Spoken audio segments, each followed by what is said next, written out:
श्री राधे राधे। अब इसी विषय में एक बात मैं और थोड़ा सा बता देता हूँ, सावधानी से आप श्रवण करिए, बहुत एकाग्रता से। ये चाहे गीता जी का ग्रंथ हो, चाहे कोई भी भक्ति का ग्रंथ हो, वेदांत का ग्रंथ हो, ज्ञान का ग्रंथ हो, उसमें शरीर की नश्वरता की बात जरूर बताई जाती है। इसलिए दो बातन को भूल मत, जो चाहत कल्याण, नारायण एक मृत्यु को दूजे श्री भगवान। तो महाराज यदि अच्छा शिष्य होता है और प्रभु की कृपा से उनको महान गुरुदेव प्राप्त हो गए हैं, तो इतनी ऊंची स्थिति होती है शिष्य और गुरु दोनों कि उस आखिरी टाइम में वो घबराते नहीं हैं, बड़े विवेक के साथ, धैर्य के साथ अपने कर्तव्य का पालन करते हैं। यदि मैं इसके आदर्श के रूप में श्री हनुमान प्रसाद पोद्दार जी महाराज को लूँ और उनके शिष्य श्री राधा बाबा की बात करूं, तो आपको आश्चर्य लगेगा महाराज, कितना उच्च कोट का ज्ञान था दोनों महापुरुषों का, गुरुदेव का और शिष्य का भी। कि जब उनको जाना हुआ 22 मार्च सन 1971 की बात, श्री पोद्दार जी महाराज भगवत धाम को चले गए थे। भगवान के यहाँ से ही आए थे श्री हनुमान प्रसाद पोद्दार जी महाराज जगत का कल्याण करने, और 22 मार्च 1971 को चले गए थे। जाने के ठीक 2 दिन पहले राधा बाबा को थोड़ा सा निकट बुला के कहा, अब मेरे जाने का समय हो रहा है, मेरे जाने का समय आ गया। सभी के साथ होता है, लेकिन ज्ञान देखो, मैं इसलिए आपको बता रहा हूँ। तो राधा बाबा कितने महान शिष्य और ज्ञानी और भक्त थे, तो घबराए नहीं। गुरु का वियोग दुखद होता है, लेकिन फिर भी इतना धीरज कि आंख में आंसू तक नहीं आने दिया, और बोले, आपको जिसमें सुख हो वही आप करिए, और आपके सुख में ही मुझे भी सुख है। आपको किंचित भी इस विषय में सोचना नहीं। जब आप विचार करो कितनी ऊंची स्थिति थी राधा बाबा की भी, और पोद्दार जी महाराज कितने ज्ञानी थे कि 2 दिन पहले उन्होंने कह दिया, अब मेरे जाने का समय हो गया है। मतलब तुम धीरज रखना, आगे का कर। बात ये थी ना कि श्री पोद्दार जी की धर्म पत्नी माता जो रामदेवी थी, उनके लिए राधा बाबा को आदेश मिल गया था। जिस समय पोद्दार जी ने आदेश किया था, उस समय उनके एक आंख कृष्ण की आंख हो गई थी, और उन्होंने देख लिया था कि प्रभु बोल रहे हैं कि आपकी जिम्मेदारी होगी इनको संभालना। और ठीक रामदेवी माता के जाने के ठीक 17 दिन बाद राधा बाबा चले गए थे। केवल उसी कार्य से ही रुके हुए थे। धैर्य की परीक्षा होती है, उस समय अपने कर्तव्य का पालन करना पड़ता है। महाराज उन्होंने कह दिया था कि मुझे आपके सुख में ही सुख है। राधा बाबा ने कह दिया गुरुदेव से, अपने पोद्दार जी से, कि आपको जैसा जिसमें सुख हो वह करिए, जो जिसमें आपको सुख मिले वही करिए, और आपके सुख में ही मुझे भी सुख है। और 2 दिन बाद शरीर छूटना था, 20 तारीख को बोलती है, 22 को शरीर छूटा।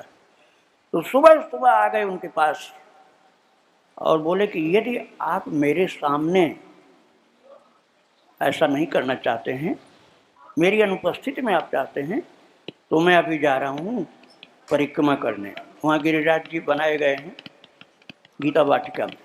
बोले मैं परिक्रमा करने जा रहा हूँ, और आपको मेरे सम्मुख जैसा उचित नहीं लग रहा है, तो आप चले जाइए।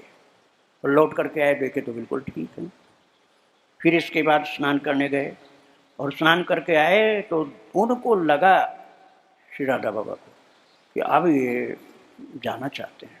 तुरंत उनका बिस्तर पकड़ करके उठा करके जमीन पर लिटा लिया। आप हैरान हो गए इस बात को समझकर कि दोनों ही अद्भुत महापुरुष, राधा बाबा भी बहुत विलक्षण महापुरुष, उन्होंने अपनी कुटिया के द्वार पर उनका अंतिम संस्कार करवाया था। अपनी बात सोचो कि आप क्या अपने गुरुदेव को अपनी कुटिया, अपने दरवाजे, अपना घर समझो। आपके घर के मेन गेट के बिल्कुल सामने सट कर क्या कोई जल्दी स्वीकार कर सकता है कि गुरुदेव का अंतिम संस्कार हो और वहीं समाधि बने दरवाजे पर? बिल्कुल जल्दी नहीं स्वीकार करेगा कोई। लेकिन राधा बाबा की ये प्रतिज्ञा थी कि हमारे परम पूज्य गुरुदेव श्री पोद्दार जी महाराज का अंतिम संस्कार जहाँ भी किया जाएगा, मैं अपने शेष जीवन को पूरा वहीं रहकर व्यतीत करूंगा। उनसे पूछा गया कि कहीं राप्ती नदी है वहाँ गोरखपुर में, तो वहीं श्मशान है राप्ती नदी पर। तो राजा बाबा से पूछा गया कि राप्ती नदी पर ही अंतिम संस्कार हुआ भाई जी का, पोद्दार जी का, तो फिर क्या होगा? बोले हम वहीं रहेंगे, श्मशान पर रहेंगे अपने पूरे जीवन भर। तब भक्तों को कष्ट हुआ इस बात का कि उस निर्जन में श्मशान पर बाबा रहें, राधा बाबा पूरे जीवन, तो ये हम लोगों को दुख होगा।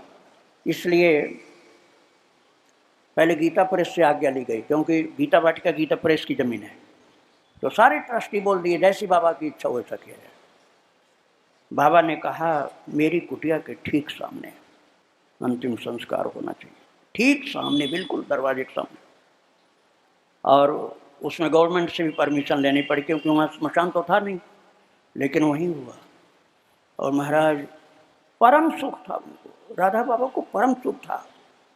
और वो बिल्कुल उनकी श्मशान अर्थात जहाँ शरीर भस्म किया गया था अंतिम संस्कार, वहीं रहे पूरे जीवन, कहीं गए ही नहीं।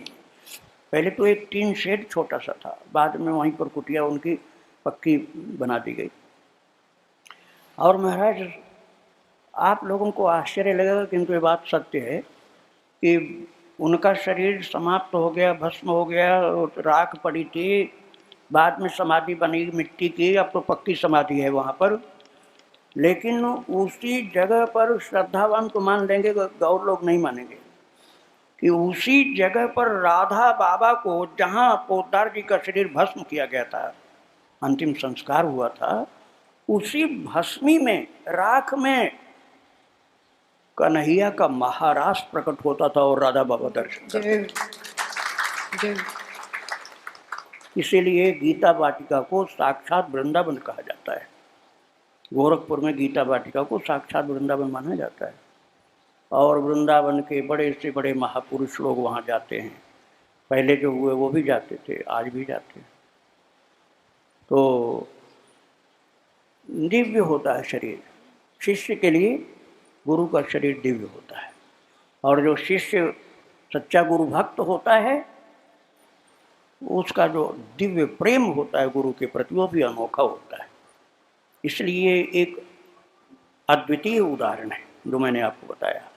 अब एक भजन हम श्रवण कर लेंगे, फिर आगे